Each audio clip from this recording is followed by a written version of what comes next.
ครับเราจะมาเซเว่นรูปแบบใหม่เห็นมาตั้งนานแล้วเพิ่งมาเห็นของจริงที่คอนโดนี้เดี๋ยวเราทดลองซื้อของนะ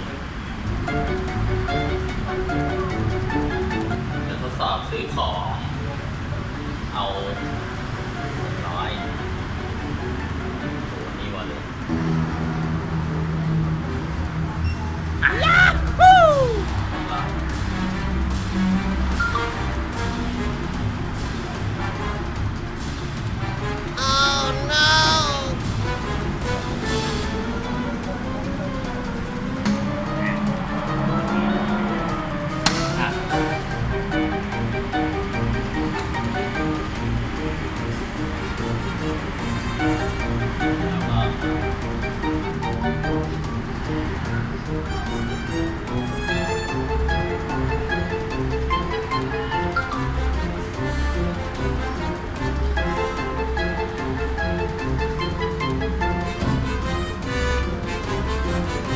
ให้ไฟสีเขียวก่อน